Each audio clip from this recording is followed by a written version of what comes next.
America don't understand the class system that goes on in the UK. The working class was supposed to just shut up, basically, yeah? And we're not allowed to have an opinion. And I remember going on there with Jeremy Paxman, and I sat there, and I tried to explain to him that our daughters are being picked up outside schools by large groups of Pakistani men, kidnapped, and none of these videos have aged well for them. And he sat there and said, you expect us to believe, like many people might be thinking now, you expect us to believe that this is being allowed to happen. So let's fast forward to 2015. For 4 years, 5 years, I've gone around the country. I was on about the father in Blackpool. I can give you hundreds and hundreds of these examples. The father in Blackpool, they take his daughter. When they take his daughter, the father and the son, Muslim father and son, they're both raping her. They ring him. So the father is getting a phone call. It's his daughter being raped. He has to listen to his daughter being raped. He rang me this is 2010 I first met him. I think it was about 2015. I'll get emotional thinking about it. I think it was about 2015. He rang me up. She's back. She's back, Tommy. I've got her back. 2 kids later. So this is going on across our whole country, yeah. And when that's going on, we're fear-mongering. Remember, we come under immense attack. And Rotherham, you've heard of Rotherham? So Rotherham is the scapegoat city for these gangs. It's where they allowed the story to come out. And it didn't come out to 2014, 15. I was sat in prison. And breaking news, what happened is a journalist called Andrew Norfolk. And the reasons he gave was he had known for years, this is his words, not mine. He had known for years that these gangs were operating, but he was too scared because they were all Pakistani men and all the victims were young English girls. And he says it was the far right dream. So why are you even thinking about politics or anything, yeah? He said it was the far right dream.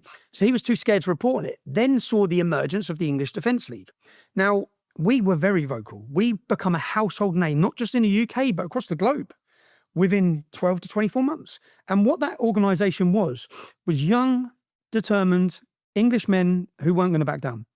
And we travelled the country. And remember, I knew it was never going to be female nurses or doctors that stood up against these gangs on the streets. Because when you stand up against them, violence, threats, intimidation, police raids. So the organisation forms. Across the country, there's been a conspiracy of silence in every town and city. So many high-ranking people now have dirty hands who have hid this crime.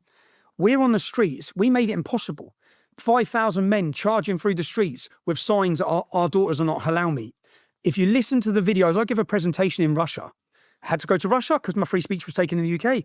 I gave a presentation called The Rape of Britain where I went back and I showed English Defence League forms here.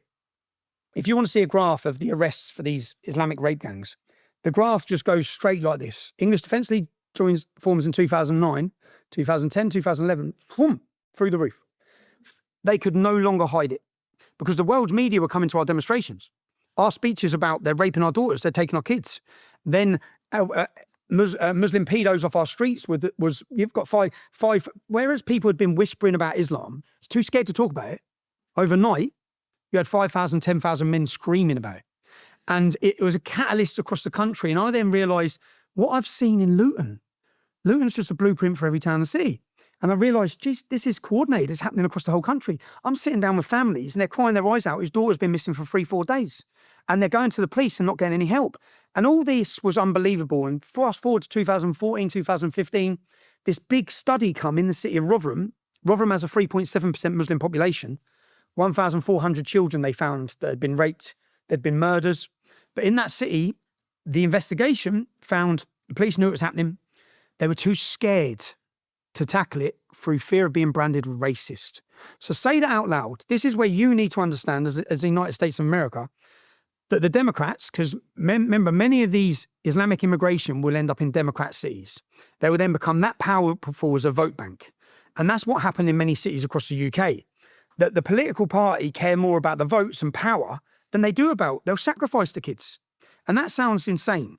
But when you look at the numbers, so Rotherham, 3.7% Muslim population, 1,400 children had been raped in that town. When that come out, and the study come out, some of the examples, Patrick, 2 dads get together. Their 13-year-old daughters are in a house, 10 Pakistani Muslim men raping them. The dads turn up at the house to get the kids back. And remember, this is not me. Read the report. This is not me saying it. The 2 dads go to get their daughters back. The police turn up and arrest the dads. They leave the girls in there. Another example, an 11-year-old girl's in a derelict house. an abandoned house. 5 Muslim men are sexually assaulting and raping her. The police turn up. They arrest the little girl for being drunk and disorderly. It's like that one. They literally allowed this to happen.